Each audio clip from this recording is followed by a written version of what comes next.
we can see clearly. How are you? I'm wonderful. How are you? I feel some excitement running through my body. I'm wonderful. I'd love that. I say yes to that. Say yes, baby. Here we go. So, Shaman, I'm excited to have you. Had um I had this pain a month ago or a few weeks ago, and I was like, man, of course, not always knowing why, but just this pain came through, and then all of a sudden, our conversation on YouTube that we had like 4 years ago just started like popping off again, and I was like, okay, like it's time to dive in and have another conversation. And today's topic is fear in general, but kind of like beneath that is the fear of being judged and misunderstood. And I feel like you have, more probably most people, learned how to deal with that, of like the illusionary part of that, but also like the physical death threat attack, like the whole extremes of it. So first of all, I just thanks for being here. Appreciate you. Yeah, well, thank you for choosing me to be here. And thank you for holding space for me to be here and for everyone else who's here to hold space as well. I'm very grateful and thankful. Absolutely. So I'm curious, Shaman, like, because your upbringing is different than most people. What was your first like fear of being judged and misunderstood, or just kind of feeling different than people? Do you remember Of course. like what has that journey been like for you? Because when people just step into your presence, like, whoa, this dude is different. So how have you related to that? Well, I think also for my upbringing, it was a bit of a challenge because my family was I lived in a very white neighborhood, meaning that there was only maybe a couple Black families. So the first experience that I had of feeling different was being, brought up in that community and having people constantly point out to me why they were being disrespectful to me because of the color of my skin. I think that was the first initial response for me when I remember going home telling my dad, like, what's wrong with my skin, And I remember, I'll never forget, it was very clear. And it was in kindergarten. And I just remember people making comments about the color of my skin and people putting me down because of the color of my skin. And so for me, going home and asking my dad, like, is something wrong with us? Like, is there something wrong with me? Am I not supposed to have this skin color?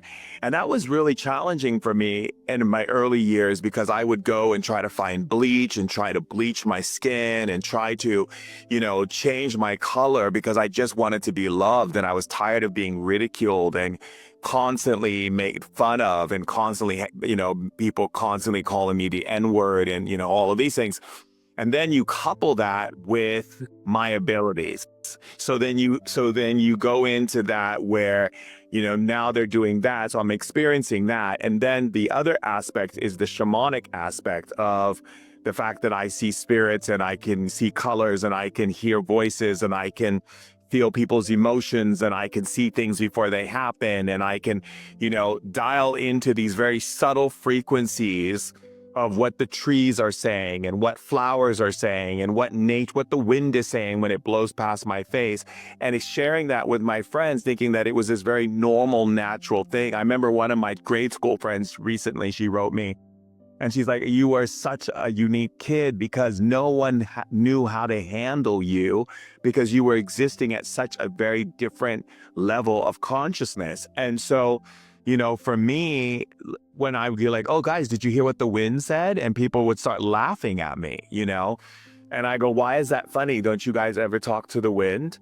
And things like that. Or people are like, where are you going after school? And I go, oh, I'm going to go to the mud march and bury some of the dead birds there and give an offering. And they're like, give an offering for what? And I'm like, to the spirits of the dead birds, And so at first people thought I was this very weird kid. They tried to keep their kids away from me.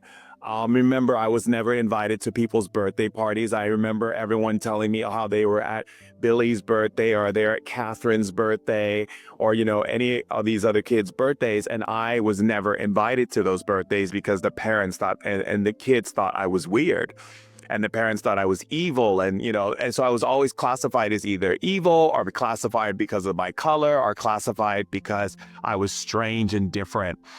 And and and for me, I remember it was in more towards the end of elementary going into junior high that I had a breakdown. And I told my dad I didn't want to go to school anymore. I didn't want to be around these people anymore. And I remember being in my room and the spirit came to me and said that, my father was very strict. He was very strict. He didn't even want me using my powers and my gifts at school. He actually, I would get in trouble for using my gifts. So when I was came home, I was always alone. I was always alone because my parents were very influential financially. So they always were traveling to like Wimbledon or to like somewhere. They were always gone. So we always had people taking care of me as a kid. And so I spent a lot of time alone. I was always alone and just by myself. And I learned how to be comfortable being with myself. Even to this day, it's my favorite thing to do. And so literally I had this spirit come to me and say that they are afraid of you, not because they're afraid of you, but they're afraid of themselves. And they're afraid of their potential, and they're afraid of you being a reflection of possibility or a reflection of something that they themselves have within them, but they're afraid to let it out. And that's when I realized that a lot of the school system and the kids going to school were being brainwashed away from their natural abilities, their natural intuition, their natural psychic abilities, their natural abilities to dream, and their natural abilities to be in the same world that I was in, but very different because of the way that they were brought up. And so for me, I had a lot of compassion. I developed a great deal of compassion at a very young age. Okay, I love that so much. Thank you for sharing. And it's um, whether we've all dealt with that on some level, right? Even if it's not exactly like that. And it's funny, I was actually just talking to a client earlier today before this, like almost about this exact same thing. So I love the timing of all this of like, because mentally, so I guess I'm curious, like how you have managed to balance like with spirit, right? Because spirit knows that they're actually afraid of themselves, right? It's not you, but the human version of you, right? I'm projecting, I can speak for myself of like, I know this is like them, but it's really hard for me to really be that full, shiny, bright me that I know is underneath there. So how do we bring that soul in and out and like allow the human to come along for the ride? So what I learned was, and it's when I started studying spirituality from different perspectives of evolution, from different people's cultures and different people's ideas and theologies, I was really got into studying the Bible and the Quran and different books and how, different ways that people would perceive love, like for instance, Krishna, and how that love is so, it's so free and so, when you sing Hare Krishna, Krishna Krishna, Rama Rama, it's this real deep connection to God in a way that is most celebrated, and expression, and just the way that the energy, when I read the Bhagavad Gita and the Bhagavad Gita and really got into that lifestyle of Hare Krishna, and I got into Buddhism, I felt it was more devotional and more like really deeply devotional, really deeply set in devotion with my Gohanzen and my bell, and like really just getting in my Namahora and Gekiyos and really just staying in a very devotional space. But there was a different type of love. It was a devotional love.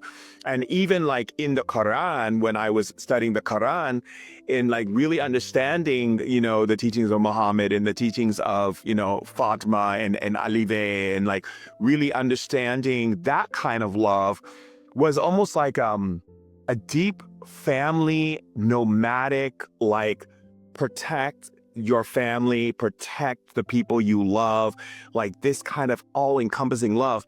And even in Israel, when I was living in Israel and I was learning Hebrew, and we have this word in Hebrew, which is kapala aleka, and what it means is like at the core of Israelis, it means I will die for you. Like my love is so intense, I will die for you. So I started learning about all these different ways of love. And then when I got into the Bible, what I found was so beautiful was how Jesus would love even when people were doing things and rejecting that love. And I said to myself one day, and I was going all of these loves, and I said, I want to be all those loves. I want to love like Jesus. I want to be devotional like Buddha. I want to be fully integrated into family and love my family with everything I have and my, the people, and protect them and love them like in the Quran. I want to be able to give my life, to know that my love is so big that I would give my life for someone like that I found when I was reading the Torah and really getting into the Jewish culture.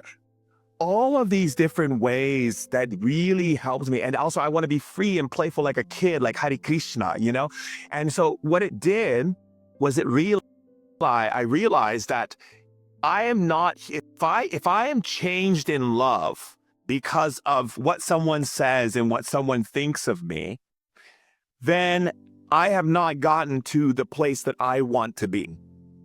You see, because the reason why people have a problem with the fear of ridicule or judgment or any of these things is because they're not affirmed in themselves. Devotion in Buddhism taught me how to affirm myself. Right? Christianity taught me how to love even being smacked across the face. Right?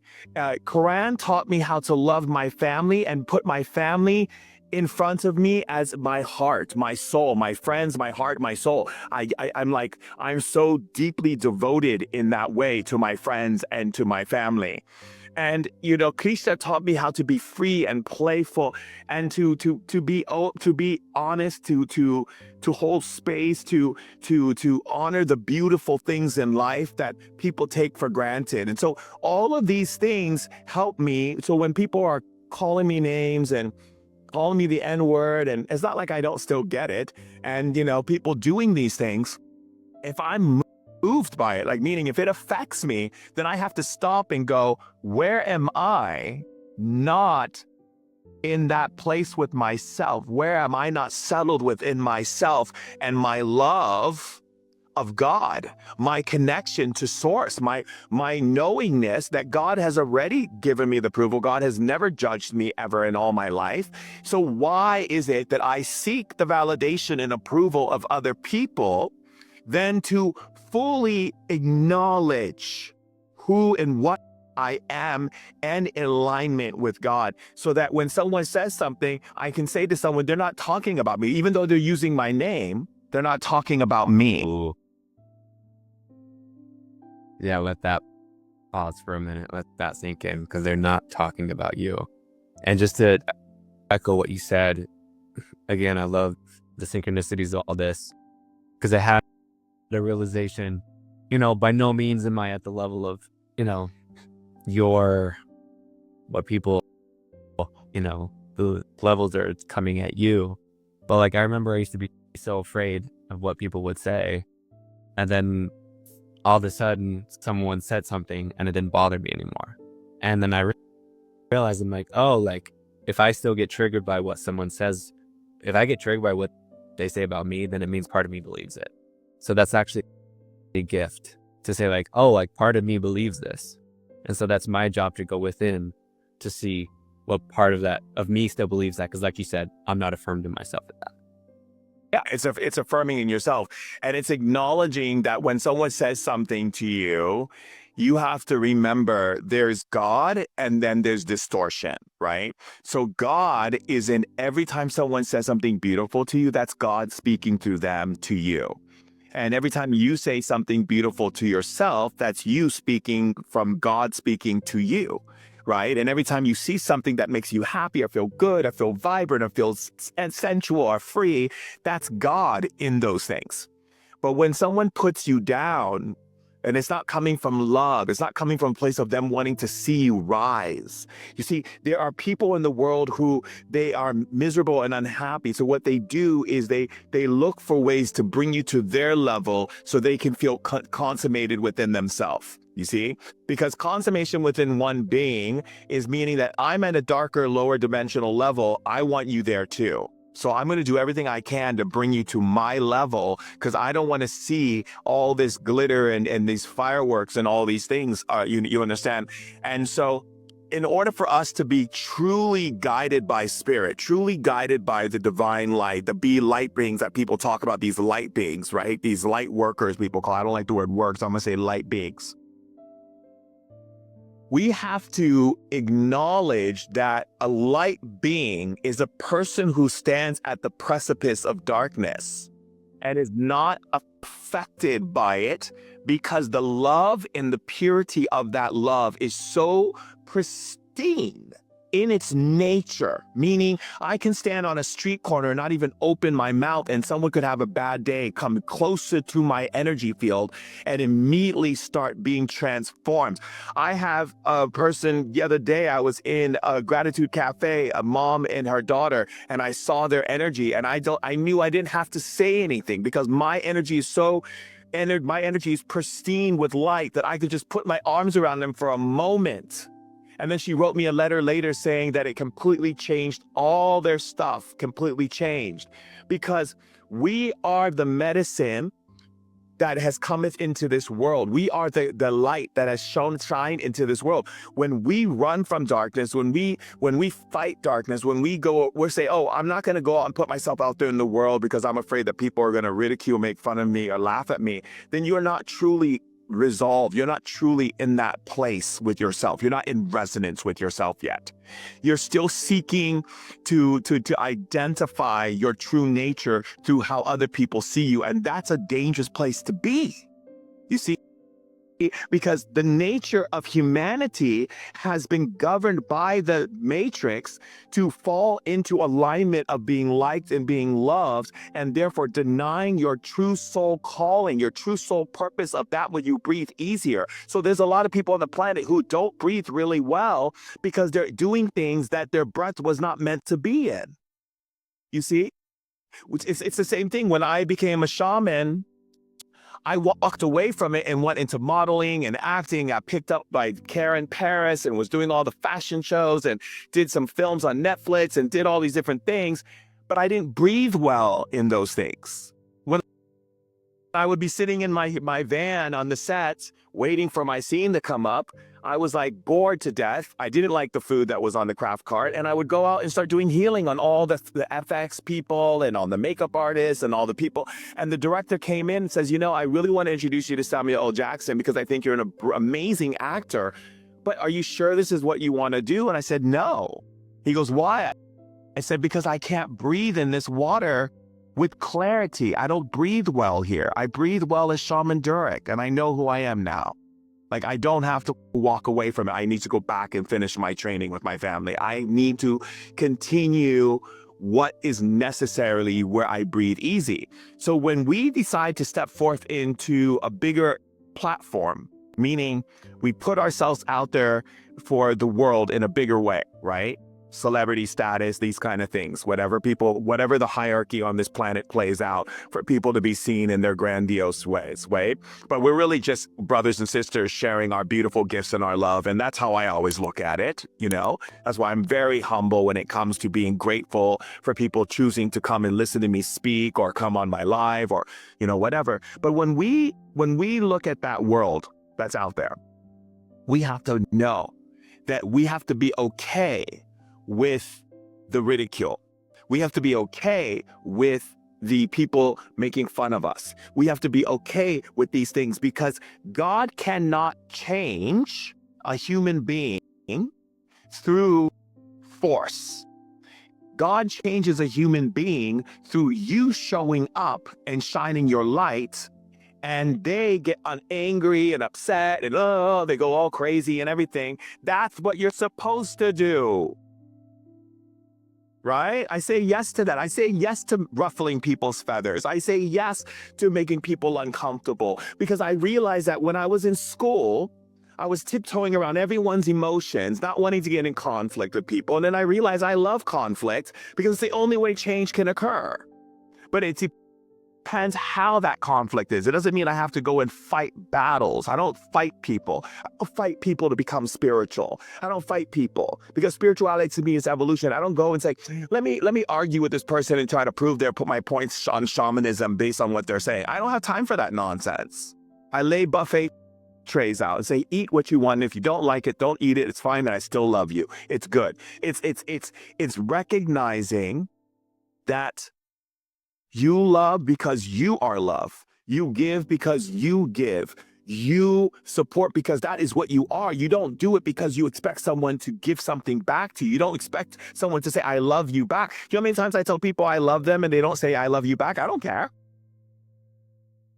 I love you.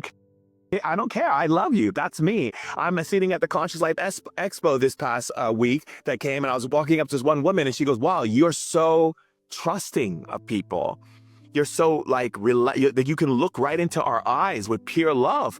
Of course I can, because I'm not afraid of you, because I live in love. And if you have a problem, I remember one time I was in Turkey and I wanted to hug this guy and he pushed me away. And I said, that's okay that you pushed me away. My love is still here for you. And when you're ready for that love, you can come and get it. I got so much to give. But the thing is, if I was to say, oh, that person pushed me away, I'm going to shut myself down from that. I'm going to recoil from love. I'm going to stop giving because people keep taking. I'm going to stop showing up because people aren't responding. Then you're not doing it. You're not really in. You're not resolved. You're not in who you're supposed to be. You're not being who you're supposed to be. And if you go out into the world in a bigger platform, that platform will eat you alive, because you will base all your self ideas on yourself based on what people are saying about you, instead of being the proclamation of what you are in the embodiment of light that you represent on this planetary scale journey that you're on in your soul journey as a sovereign being. Thank you.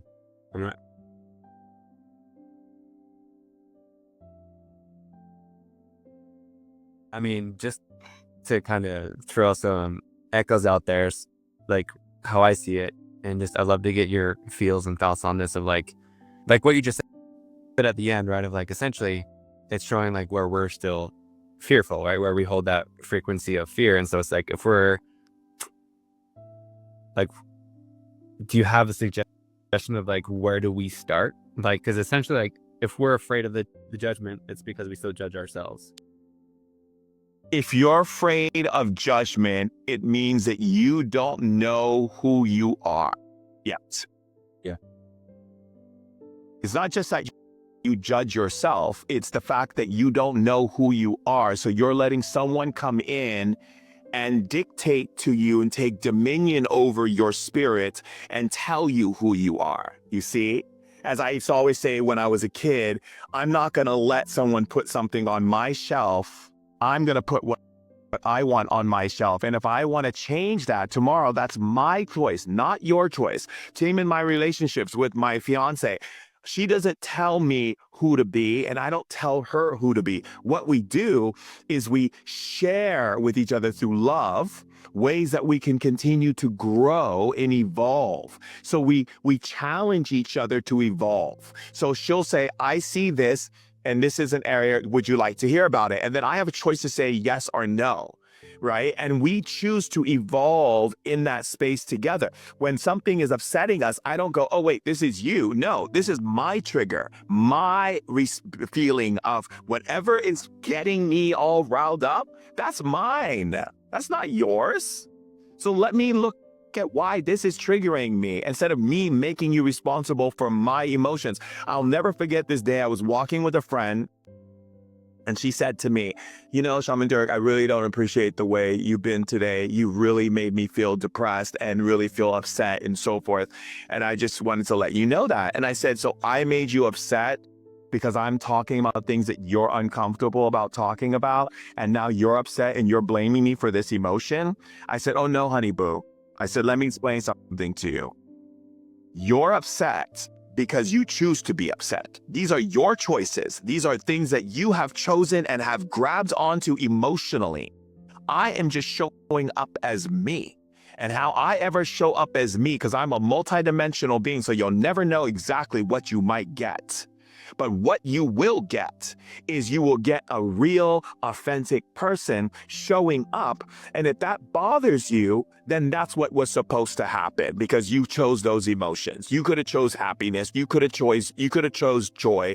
You could have chose elation. You could have chose, you know what, openness to discover something new, but you didn't. Sometimes when I'm talking to people, if I'm giving them instruction about something, they start going down on themselves, beating up on themselves. I said, what are you doing? Why aren't you saying, Shaman Durek, this is brilliant. This is great. I'm so excited for this change. I'm so excited to get out there and live my life. No, people tend to want to be perfect so much to the degree that when someone tells them something that is out of alignment to the way they want to see themselves, because they don't really believe themselves, because you can never be perfect on this planet, because perfection is not something that we thrive for in evolution. We evolve to evolve, not to be perfect. Perfection allows no growth. So if I'm constantly trying to be perfect, then I can't have you or any of my brothers and sisters come to me and say, hey, Shaman Durek, there's some things I see in you that could use some improvement. And I love you and I know you can go better. So maybe look at these things, and I can be open to them and be like, thank you so much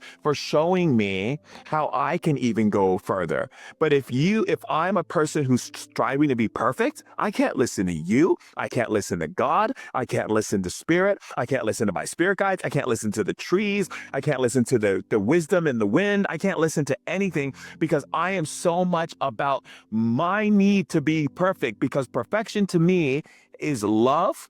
Perfection to me is I'm a good person, I get love. Perfection to me is I'm a good person, I won't be abandoned, I get love. And all of that is fake. As I say, it's faff, and faff to me means fake as fuck. Okay. And one thing that you said that stood out to me right there was we have a fear of being judged, ridiculed, rejected, whatever, because we don't know who we are. And what that hits me to the prior thing I said of like, oh, okay, why this didn't trigger me anymore is because I'm clear on who I am. And so it's like, I guess just like an example is like, obviously I'm not like a astronaut or something. It'd be like someone's coming to me and say, Ben, like, you're an astronaut. I'm like, no, I'm not. Like, that's not me. That's like something just as simple as that of like, that just doesn't equate. Like, that just doesn't make sense. Like, that's how I felt, is like, they're saying something that's just not true. And it doesn't like trigger me in that way because it's like, I know who I am. What? So just to like, There's a fine line there, okay? Someone can say something to me that I have a blind spot in. Like my fiance will say a lot of things to me, and let me tell you, she throws it at me, okay? And there's a blind spot. My love and devotion and our relationship, it depends what kind of relationship, because in shamanism is all, in shamanism we say shamanism is about relationship, and it's about the relationship that you have to the food, to your community, to your ancestors, to your spirit guides, to the trees, to the flowers, to the wind, to your friends, to your family, and to yourself.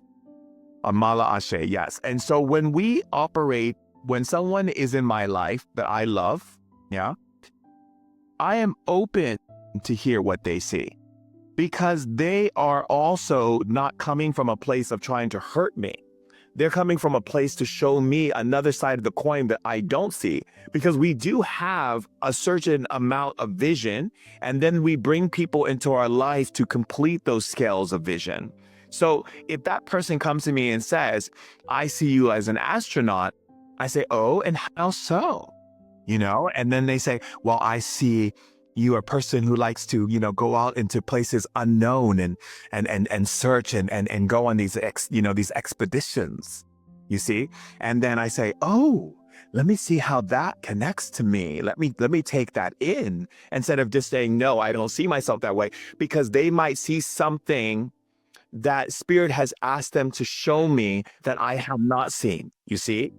So when someone says something to me, I always look and I say, I always delight in what people say. I like to pay, I don't take things to a personal place. I like to delight in what people say. I'm a very delight type of person. So I go, oh, and what do you mean by that? It's kind of like when people would go to Andy Warhol and they would say something bad about his art. And Andy would say, oh, is that how you see it? How interesting. Or when people would take, Basquiat and say something rude about his art, and he says, oh, okay. Well, that's interesting. Okay. Well, yeah, okay. Well, that's how you see it. Oh, that's all. Oh, he never took it as a personal attack. He always was like, oh, this is the curiosity of another person's mind, you see. This is an understanding of another person's mind, you see. So when someone says something to me, I don't just go like that. I go, oh, and tell me how so, or tell me what you see. Oh, really? Oh, thank you for sharing. And then if I like what they shared, I keep it. I put it in a sacred place. And if I don't like what they're sharing, I put it in the trash can. But I always want to hear, how people think. What did you say? You said I remind you of a cartoon character. Please tell me about that cartoon character. And then I let them go, because I always like to be open. A person aren't maliciously trying to attack me. It's a big difference. You can feel when people are either really genuinely coming from a loving place, or are they coming from a place of wanting to push you down into the dirt or into the water to lower you, because light is shining too much, and they want you to kind of dim the lights. See, I don't dim lights for anybody, you see?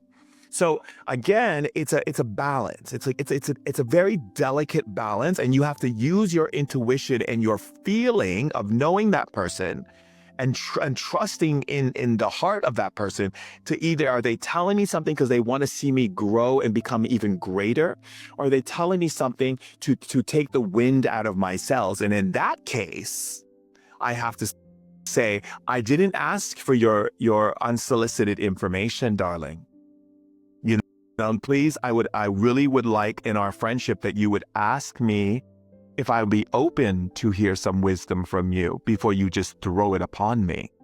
You see, and so that way my friends now have, but see, way I am with my friends who come really close to me in my tight-knit circle, I am very much just roast me if you want to, because I think it's fun. I find it to be funny. I like to see, because I am a bougie bitch, and I like to see people bring out the subtle nuances of all my many characters that I am. I have many spirits in this body. I'm not just a one single cell spirit walking in this one body. So today you might see me be very flamboyant. Another day I might be very masculine. Another day I might be very like, no, I would never eat at that restaurant.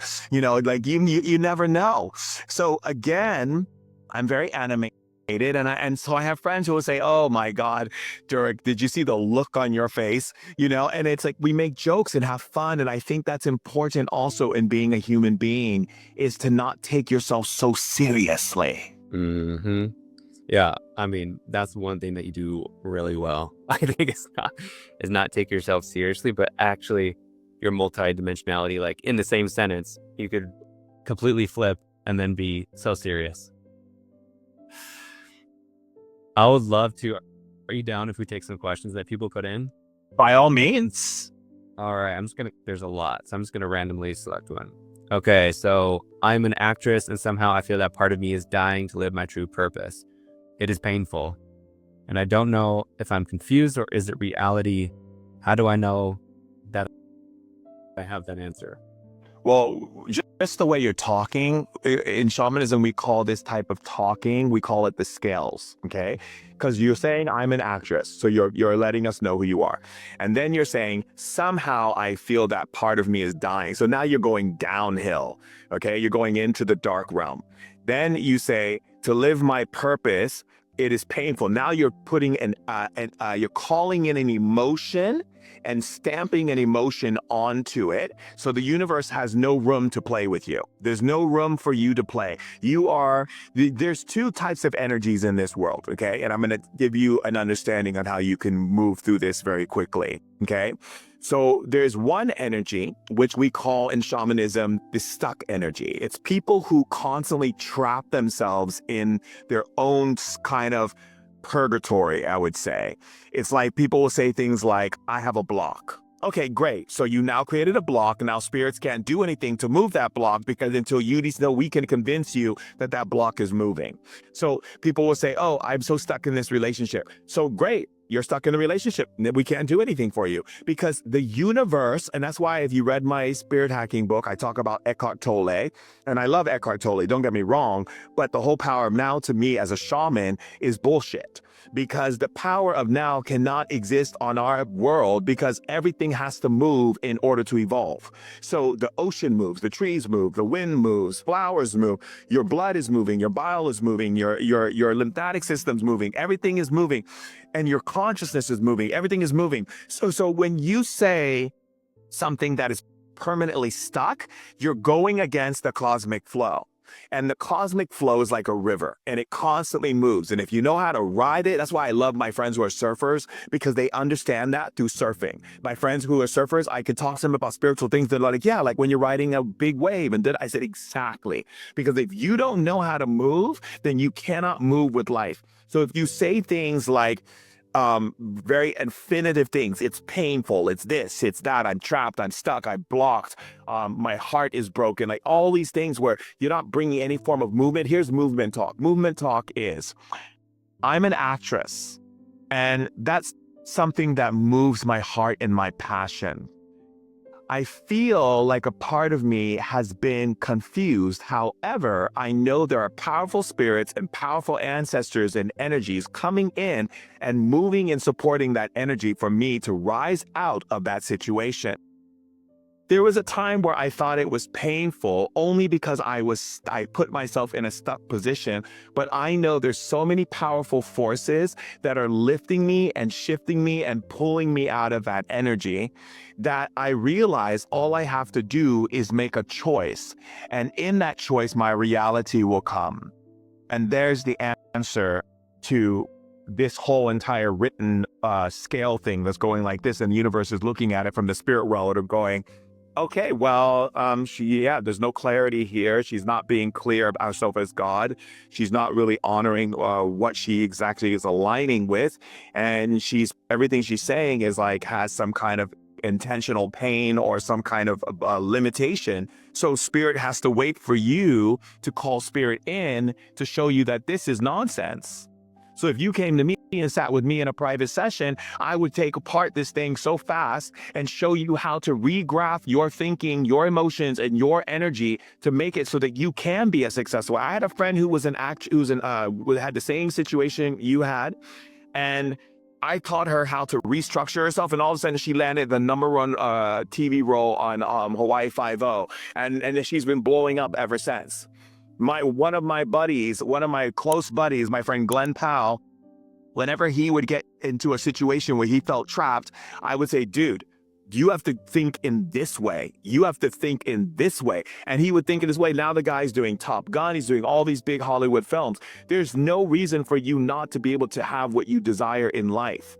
The reason why you don't have what you desire in life is because you are operating in an intention that is confusing the universe of what the heck is this person talking about. You are a walking, living God, and you sound like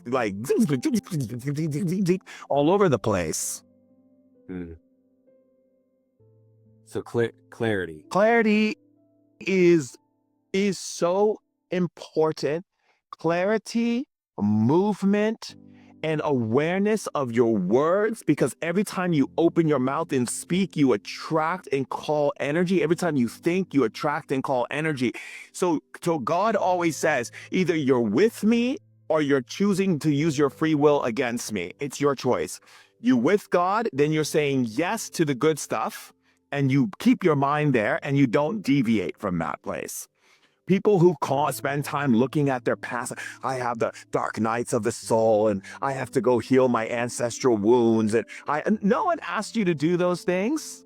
Why are you looking in the past? You know, there's a scripture in the Bible that I love, the story of Lot, where the girl turned around and looked and she turned into a pillar of salt. You know why she turned into a pillar of salt? Because she's salty. She's salty. Because if you're salty, if you're constantly looking back at the bitter past and not looking at all the joyful things that you've experienced, then you're a salty person by nature, and you're going to turn into a pillar of salt, and you're going to keep having more salt show up in your life because you are not to be looking. Why are you looking back to begin with? You never understand a person wants a relationship and oh, I want to have a relationship, Shaman Durek. But what do? They go and look at their past relationship as a way to define their new relationship. You've already lost. You have to turn away from that relationship, completely turn your back to it, and then start dreaming the new relationship into manifestation. Oof. Let that sink in. Okay, on that note of relationships, I saw one about love. I'm wondering about fear and love, in parentheses, relationships. How to love without fear, but at the same time, value your own self. Like, feel love for others, but respect yourself. Okay, so I'm going to tell you what type of person this is, okay? Who's writing this, okay? And I love you, but I'm going to give you some information about yourself. So you're the type of person that has made everyone more important than yourself. Everyone more important to yourself to the degree that they have power and dominion over you to take away something from you or abandon you at some given time by something you do wrong or something that they don't like that you do that's honorable to you. Fear and love do not go in the same sentence. And the idea of relationships are not based upon the idea of fear. If you have any form of fear in any relationship, you should get out of it right away. First off and foremost, the energy of claiming respect for yourself, it's not about respect for yourself. It's about honoring the masculine energy in your consciousness to hold space for the feminine. That means that you hold space for yourself first. And then once you get good at holding space for yourself, where you know that if someone comes in the door, you're not going to throw all your space out just because you want to make sure you meet their expectations because you are afraid they're going to leave you or not approve of you. You have not given enough approval for yourself. You have not given enough accolades to yourself. You have not used your ego in the right way. Your ego is to edify you, tell you how amazing you are, how beautiful you are, how great you are. You are not utilizing your intelligence to see that the things that you love are valuable and they should never be moved and never be changed just because someone walks in the door. And if someone walks in the door and says, I don't like I remember I was in a relationship once and this one person goes, I hate that you get up in the morning and you do drumming and chanting and things like that. And I'm like, we're done. You hate it? Well, sorry, because I'm not going to change it. So this is who you get. And if you can't love me unconditionally, then you got to get to stepping, because I'm not here to take my space that I hold for myself and change it for your need to love me or your need to like me. You got to get going now. Okay, so we're going, because the drumming and the chanting and all whatever I want to do. And if my girlfriend comes in, I'm playing video games and she's like, honey, if she makes a comment, oh, like, I can't believe you play video games, then you're not the person for me, because I'm not going to take away who I am to meet your satisfaction, because then I will end up hating myself. I'll sabotage everything financially for myself. I'll limit myself of being able to see what I can become outside of the limitations of your dominion of me trying to meet the needs that you need in order to feel justified for your own safety, but take away mine. I will not. Absolutely not. And that's what that letter is right here. This thing right here, this beautiful soul right here, that's what that's about. Oof. Man, I'm just getting chills. I feel like I'm happy to have a seat to this powerful experience. I know I've just seen so many comments like, whoa, I'm so glad I stepped into this today. And I just want to what you guys are feeling, right, is what's inside of all of us. Like, Shaman Durek is showing us what's possible. So it's whether you're excited and or a mix of terrified, guilty, shameful, jealous, judgmental, whatever else, is this because we all have this inside of us just to be fully, authentically, brilliantly, brightly ourselves. So I just want to put that out there. Whatever you're feeling, this is your permission slip. Whatever your version is of you. Exactly. And I love you unconditionally. Oh man. Okay, there's so many good questions. Before I select the next question, Shaman, I'd love to know, how do you, when you have, flashes of doubt or fear or nervousness, hesitation come into your field, what tools do you use to tap back into what you mentioned earlier about the clarity of that faith? Very simple. So in shamanism, every type of emotion is governed by a spiritual energy. So in shamanism, we believe everything is spirits. We believe food is spirit. We believe that words are spirits. We believe everything is spirit. Okay. So when you get doubt spirit come in because it wants to move back into your bedroom or hang out, because these spirits will come and they'll be like, hey, you guys, we haven't hung out a long time. Maybe you and I can, we can hang out like we used to, man. Remember back in the days where you didn't do anything? You slept on the couch because I made you feel completely useless. I want to hang out with you again, right? You have what are called the portals of consciousness. Portals of consciousness is a shamanic awareness that your consciousness exists within certain levels of your being. So I'm going to show you. I want you to say emotion. Emotion. Generate happiness now. Generate happiness now. Mind. Generate focusing on all the accomplishments that I've made, big and small. Generate focusing on all the accomplishments I've made, big and small.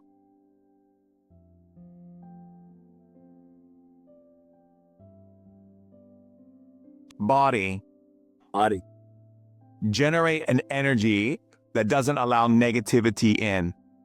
Generate, what was it? Generate a what? Generate an energy. Generate an energy that doesn't let negativity in. And tell me when you feel that. I feel it. Spirit. Download the truth of the situation that I'm hearing in my thoughts.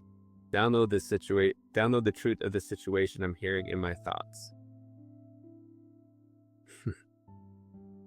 That's what we do.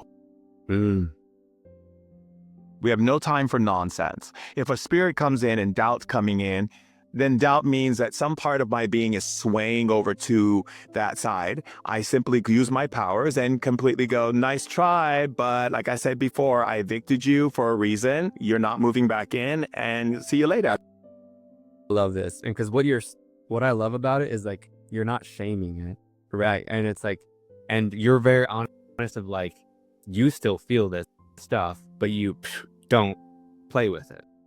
What's the point of it? What's the point of me inviting it in? Because remember, all spirits have to do is to get your attention.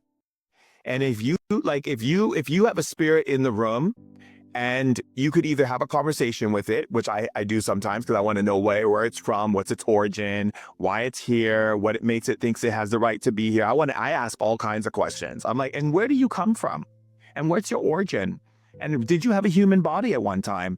And did you, what kind of dimension do you live in? And what does that dimension look like? I go into all kinds of questions. Even when I was a kid, I was very much into the stories of the devil and God and all that kind of stuff, and Lucifer. So one day I said, I want to have a conversation with Lucifer.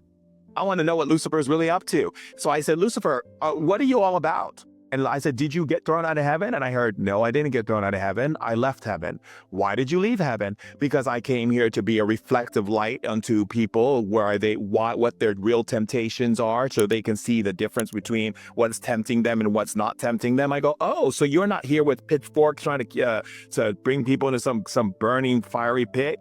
He goes, no, that's all created fairy tales that humans have created to build stories around things. And it just got hell, what's that thing? Operator, where you say one thing and then it changes over time. And telephone. And so I said, oh, how fascinating. So good, I got that answer done, and like when I was in Israel and I went to the Wailing Wall, I was like, God, are you real? And all of a sudden I saw this flash of light and all like the ants, the trees, the gravel of soil, the water, the this, the that, everything was like, and I was like, okay, I got it. I understand. And it's like, so for me, when people have a negative thought that comes into their mind, the great Buddha said, in order to be the Bodhisattva, one must understand that it is not to react with fear, like, oh my God, like I can't believe, because every time you react, you're saying yes to the reality of it. You understand? I do. So like when I did a lecture recently and I asked the whole room, are you guys affected by what's going on in the world? Like, is that really upsetting you and everything? And everyone was like, I was like, raise your hand if that's upsetting you, if that's making you feel a certain way. And everybody was like, yeah, that's upsetting you. Like what's going on in the war and this. I go, is that where your mind is at? You guys have been too pulled into it. They're like, yeah. And I said, do you guys consider yourself light workers or light beings? Because that's a better word. And they said, yeah, we're here to bring the light. I'm like, no, none of you are. And they go, what? I said, yes, because it doesn't work like that in the spirit world. And shamans will teach you. That's why when shamans who are earth shamans who give you like ayahuasca and plant medicine and all that, they do that to get your mind to see the things that you are going into that are actually holding you back. The understanding, I'm a spirit shaman, so my thing is all spirit, energy, frequency, helping you understand how the spirit world operates, how it maneuvers and so forth. So when you have someone who's thinking about the war or thinking about suffering and their mind is there, that means you are on team war and team suffering. If you really wanted to create change, you would be on the team of God, which is only seeing and beaming the truth of what could be for humankind, which is beaming brotherhood and sisterhood, beaming love, beaming that everyone is able to have food and to have what their needs are, beaming that there is no war on planet Earth, beaming that when someone is in the hospital sick, you're not going, "Ugh." You're beaming, you need to get out of this bed. Your cells are getting stronger. Your body's getting stronger. And every time I go visit my friend who's in the hospital, how long are you going to plan on getting out of this? You get out of this bed. You're powerful. You're a healer. Your cells are healing. Your body is healing. Because why? Because the moment you react to what you see is the moment you believe, and you then become a participant in its support of that dimension. So if I'm on planet Earth, and people are acting all kinds of ways, I choose to live my life and my spirit, my body, my mind in a fifth dimensional frequency so I can merge more into the fifth dimension of ascension. I'm going to stay in a place of love because that is the fifth dimension. So if I'm in a place of love, I don't care what kind of shenanigans you guys are doing on planet Earth. You all want to blow something up and you're blowing things up or whatever. I'm just watching you like this with love. When you guys are ready, I have some cakes and some teas and some beautiful soups and beautiful blankets to warm your sweet little hearts. But I am not going to participate in your need to play out chaos on your planet. I'm going to participate with those who are trained in spiritual acuity to focus on what we can be, because that's how we make the change. I have a friend who's smoking and drinking. I'm not going to change him by getting mad at him for smoking and drinking. I'm going to keep projecting on him health and vitality. So I'm like, oh, I love how healthy you are. I love how you're always taking care of your health. You're loving your body. Da, da, da. He goes, what? I go, yeah, how you love your body. You love your health.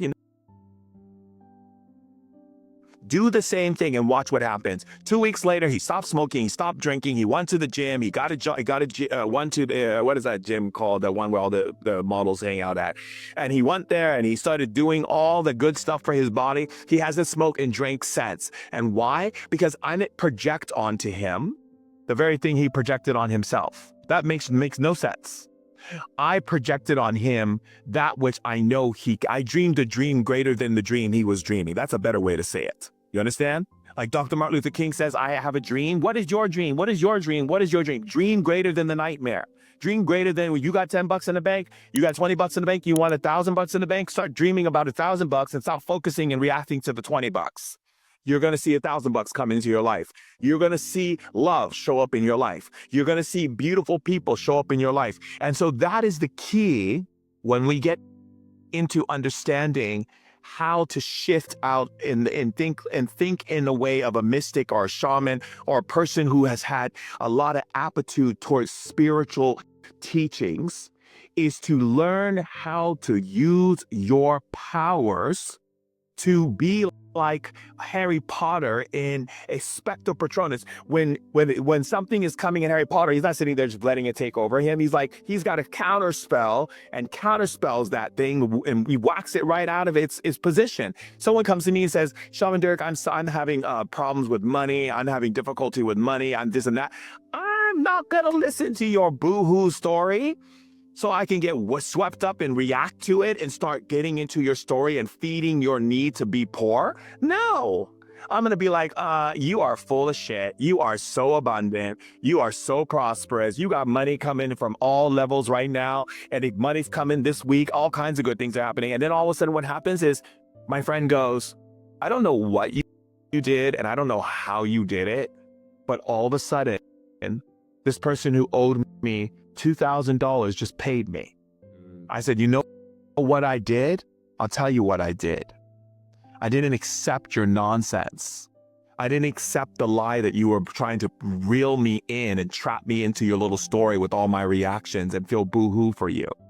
I didn't go into your pity party. I had a friend just last night and he was like, I had cancer and I had this and this is the reason why I'm in it. I said, knock it off. I go, please, I was in a wheelchair for 2 years.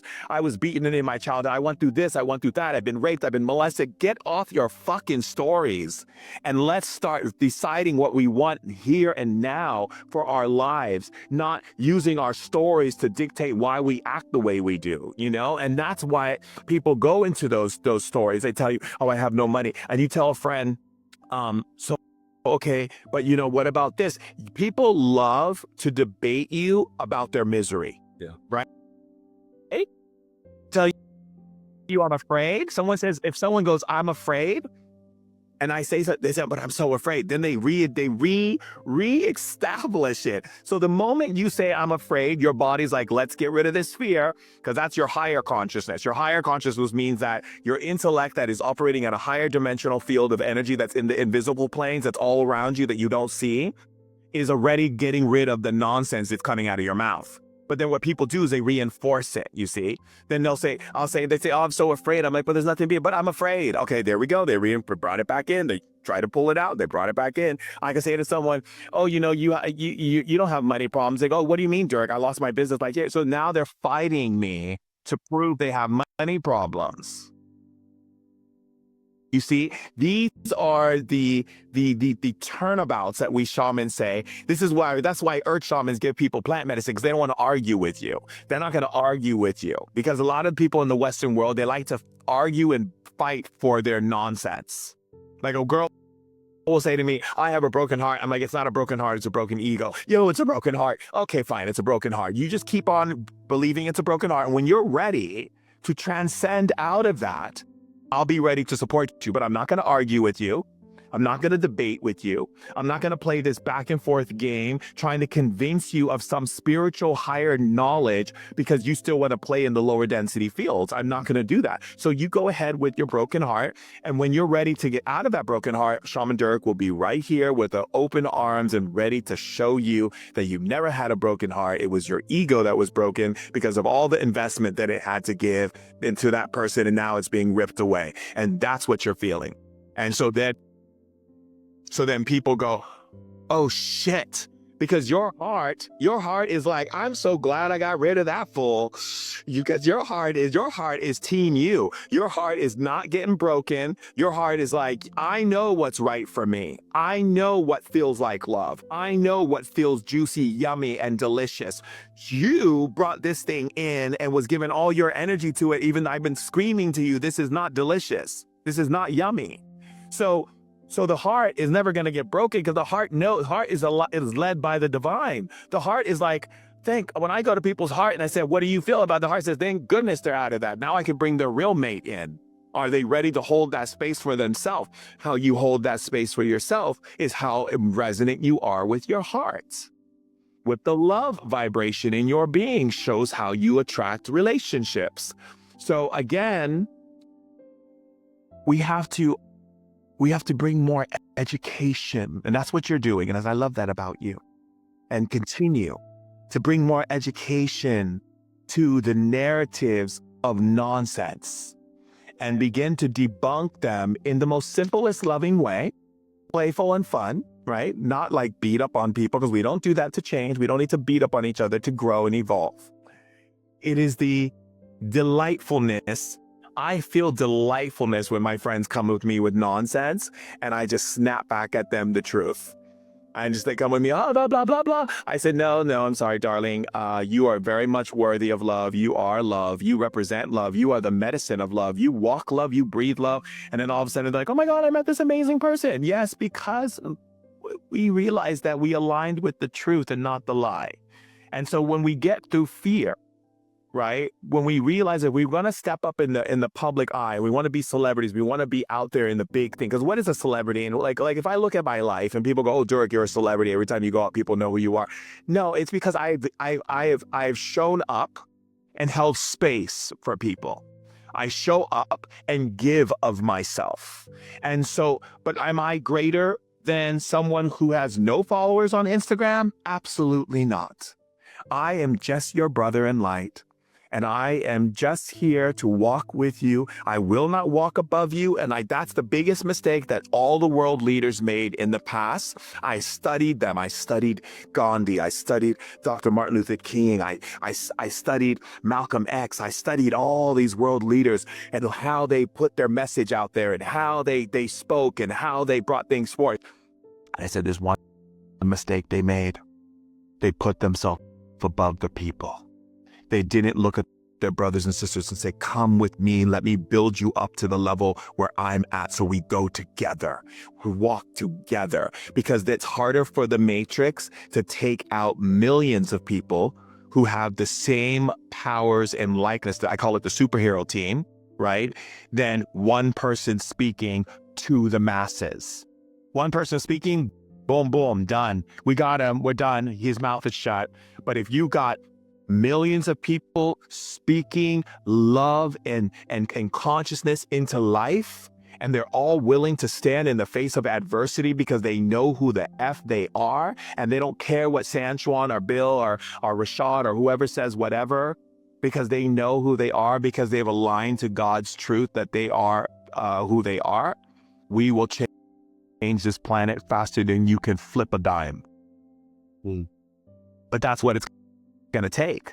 That's the resilience it's going to take. You see, that's the level of inner clarity it's going to take for people to say, I've had enough of war on our planet. And another person says it, and another person says it, and another person says it, and another person says it. And before you know it, it becomes spread across the earth that people are sick and tired of war on our planet. I don't care how many politicians they have. I don't care if the president stood up and said, you guys need to go to war right now. They're not the ones going to war. They're the ones sitting in their cute little mansions and sitting back with their little teacups and drinking or having their beer. And you know how many got killed today? What? How many? 100,000? Okay, send another 100,000. Fuck that shit. No. So when we as people begin to start bringing our powers together, supporting each other, getting rid of hierarchy in the spiritual world, getting rid of hierarchy in all levels of life, and start integrating consciousness, these things will not happen on our planet. We won't be having this conversation because we will be operating from emotional intelligence, and we'll be operating from mental acuity. Beautiful. Do you have time for one more question? Yeah, babe. All right. So that was so powerful. And I think, like, in my own mind, and probably other people, what we could say is the lie, right? Is like, well, shaman, that's spiritual bypassing. Like, we're not looking at, like, we're not acknowledging what is happening in the world. Like, what is your thought on that? Okay, well, first of all, I hate the word spiritual bypassing, because if the New Age community created this fumble-bental word, this weird word, you're spiritual bypassing. First of all, most people who say that don't even know how the spiritual world operates. So when I listen to people say that, I'm like, do you know how spirits operate? Do you know why things hold you down in bed at night? Do you know how the flow of the spirit world operates from one interdimension to the next interdimension, to the quantum dimensions, to the inner outer galactic dimensions? Do you understand any of that stuff? Or are you just saying that because you want us to focus on something that you feel very affected by? Okay, so that's nice and all, and I get it. I understand why human beings feel the need to say this is spiritual bypassing, and I get it, and I understand the relation to evolution and why people say those things. Spiritual bypassing means that you choose to not do anything about the situation. That is the true spiritual bypassing. Choosing to use your powers to go behind the scenes with all the other spiritual, intellectual people who are creating this mass and a frequency wave that is actually more powerful than you standing in the street screaming you don't like something, is not spiritual bypassing at all. Just because I choose not to go in to the to the storm itself, I choose to go behind the scenes that created the storm, and in the spiritual invisible planes, which is where all things come from, and use my powers there to take apart this thing here. This is there's a scripture in the Bible where it talks about Mary in the kitchen toiling away and getting stressed out, and the other Mary was resting on Jesus's lap, and Mary comes out and goes, "What are you doing? We have so much to get done, and there's all these things that needs to get done." And Jesus looks up at Mary and says, "She's getting more done here than you are getting done in there." Because the spirit world is stronger than the physical world. The invisible plane is stronger than the physical plane. When you learn how to use your powers, if I see there's like for instance, I was at a party and my friend was DJing, and these two Vato guys were about to get into a fight, okay? And I said to my friend, let me deal with this. And he goes, "What are you gonna do?" I said, "Just give me a second." And I closed my eyes and I focused onto their energy and their energy dynamic, and I just beamed in, seeing them coming into a place of love and holding that frequency at the highest level. And before you know it, they didn't even fight. And my friend goes, "Oh my God, you did it. I saw the energy. It was crazy." I said, "Yes, because it'd be different for me to go into that nonsense and deal with them in the physical plane. You can do that if that's something you feel you need to do as a human being, but there are repercussions of that. Or you become a spiritual being and you understand the teachings of Buddha, where Buddha says you don't have to go into action to create action. There is an understanding that is a spirit world that is so powerful. Do you know every human being that focuses on love's intention is, when you focus on love's intention, you are focusing on you are connecting with every one of your brothers and sisters globally and intergalactically that are focusing on love's attention. And that energy then comes through the invisible plane and starts affecting the physical plane. That's why when we understand that a lot of world leaders, what they were doing is not, they were talking to get people's mind to think correctly, so that thinking correctly would then dismantle the chains and the how do we say, the dramas and the things that were taking place. I don't have to teach my father, who never wanted to hug anyone when I was growing up as a kid. All I had to do was start projecting that into his energy, and all of a sudden he started hugging. And my sister was like, "How's that possible? How's that? Dad's hugging?" And I'm like, "Yeah, because I don't have to talk to you to bring change into your life. All I have to do is beam onto you that which is true." Angels don't run around like people flying here and flying there to do things. Angels just beam the light of truth onto you. And that truth of light is so stronger than the darkness that the darkness starts falling off of you and you get back into rightful order. I don't have to, a tribe in Africa doesn't have to take a kid who's acting out. All that tribe has to do is beam the truth onto that child of who they really are, and they change like that. You see, we have this level of power in all of us. So if people want to call that spiritual, but I'm not bypassing that there's war on the planet. I'm not bypassing these things. I'm just not handling it the way you choose to handle it. See, you choose to handle it in a very old-fashioned paradigm way, which is let me get out there and put things and get people, and that's fine. I get a group of people together at a friend's house, like my friend Yuna, who's on here, get a group of people together, and we meditate and visualize and say yes to the thing that we want to change. And then the multitude of that energy connects with the multitude of everyone else who's doing it. And then it goes towards it with more powerful energy than everyone can imagine. Thank you. Yeah. There's just so much truth. And I'm just seeing it, like there's so much resonance happening, and like even just this conversation, like I feel different, and I know so many people are giving their thanks for feeling elevated, truly, like consciousness expanding, like truth, love, all the things. And so yeah, thank you. This was just all the things that I knew was going to happen, but I didn't know was going to happen, and it was fun to come play and watch it unfold. And yeah, so fun. And all the things, and I just... Isn't that fun? You see what you just said? It's so fun. Spirituality is fun. Being spiritual, which means that being spiritual, which means evolution, is fun.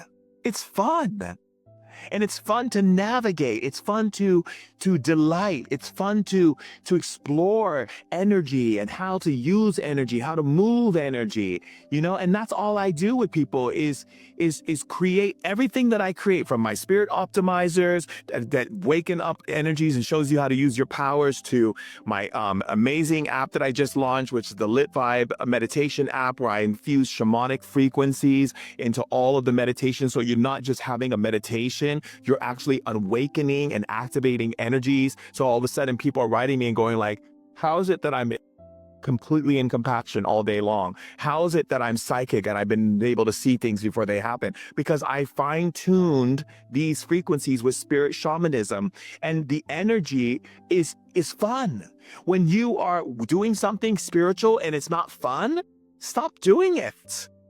It has to be fun. When I go and lecture, I don't go up there and go, and no,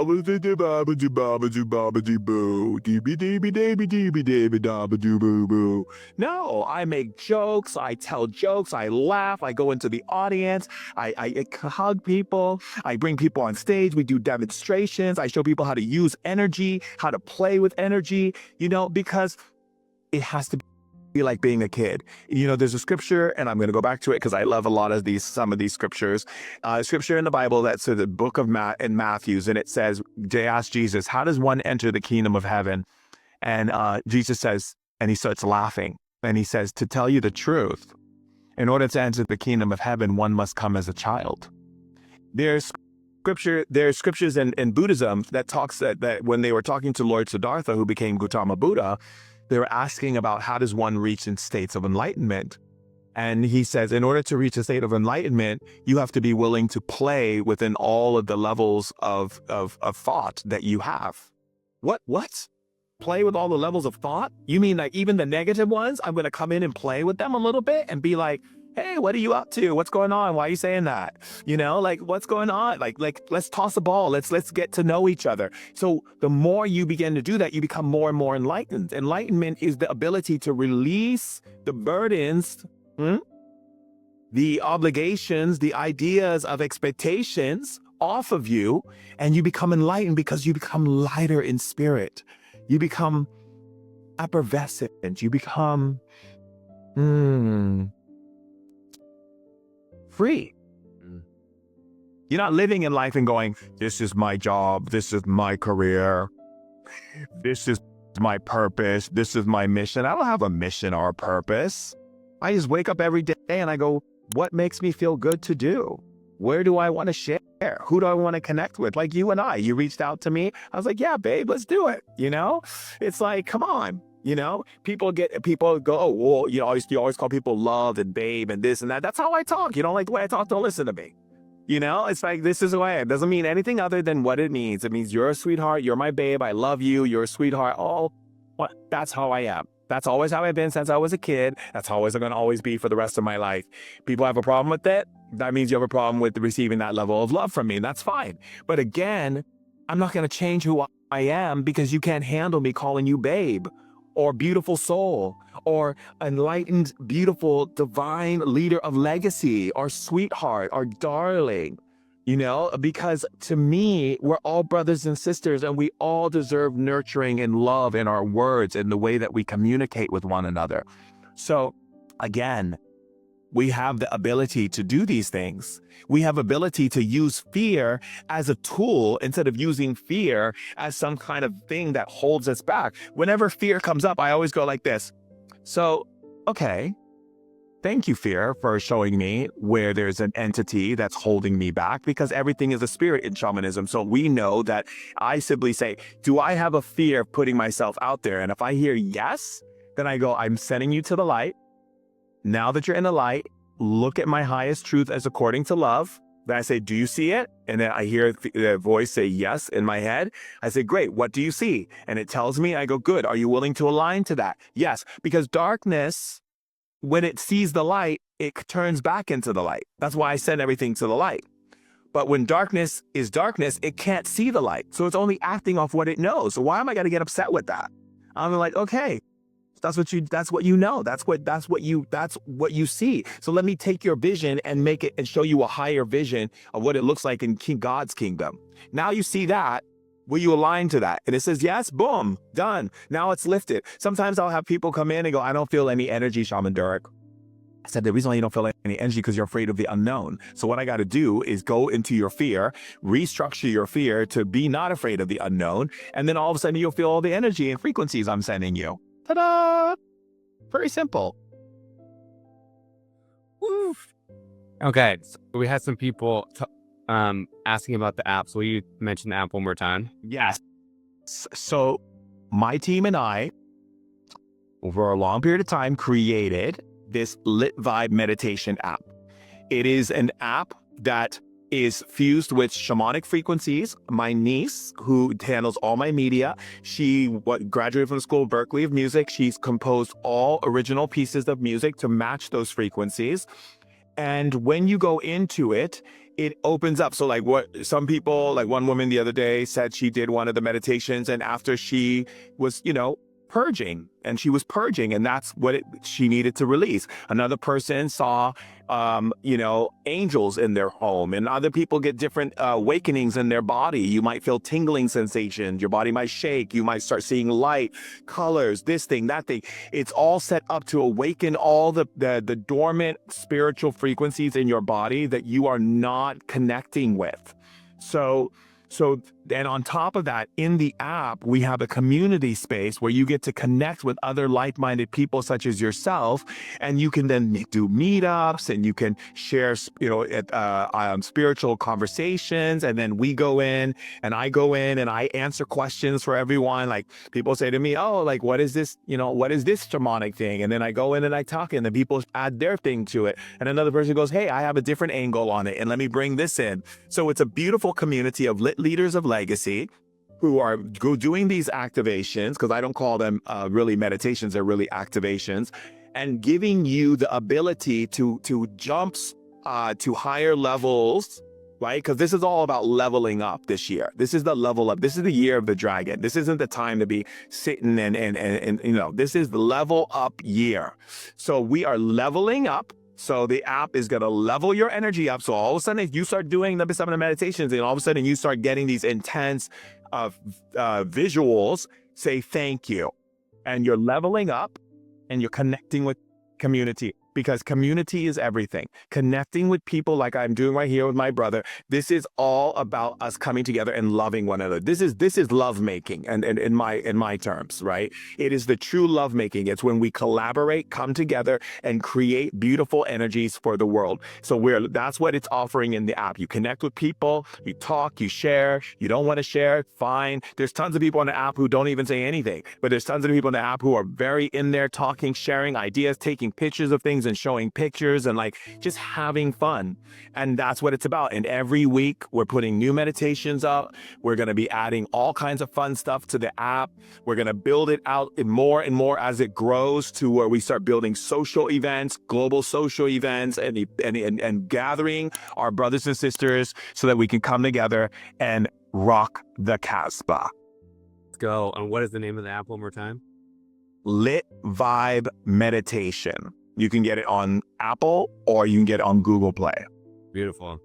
And for everyone asking, yes, this is going to be posted for the replay, so you can watch the whole thing over. And I would just ask, if this resonated with your heart, with your spirit, please share it. Just because exactly what we're talking about, this love making, make it go wider and everywhere.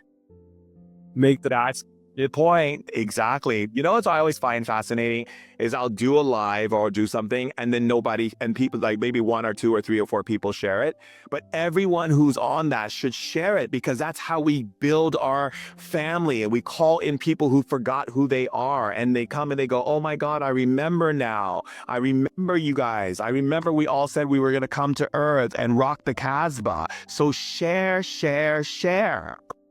Beautiful. Well, Shaman, thank you for sharing your light and just you with us.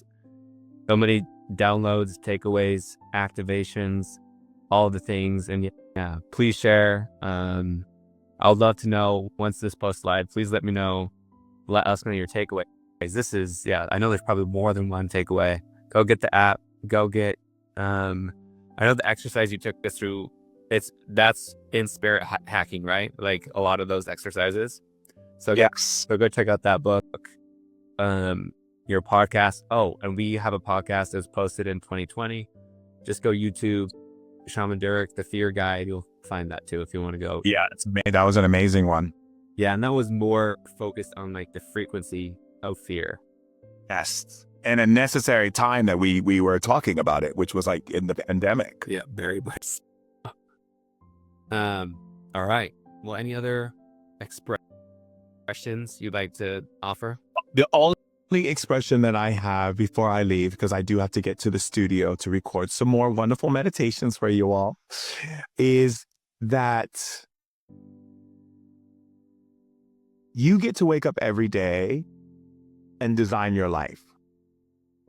And I want you to just start designing your life, if you choose, this is just an advice, to things that feel really good, things that are feeling lovely, things that delight you, things that make you feel lighter and lifted, and make that a constant architectural structure in your design of your life.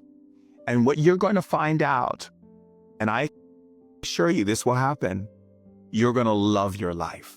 You're going to fall in love with your life. You're going to love your life so much that you're going to beam through your life, and other people are going to say, wow, what an amazing life you live. I want a life like that. And you're going to say, I can show you how to design it if you're open to it. But you have the power. You have the power. And for those of you who want to step out into the public eye, remember this. The moment you step out into the public eye, you're going to be met with adversity. And that's okay, because that means things are changing, and that's a good thing. And remember that. It's a good thing. Yes, it is. I love that. That's a perfect way to end it. All right, brother. Thank you so much, and we'll talk soon. Thanks, everybody. Joining us. Thank you.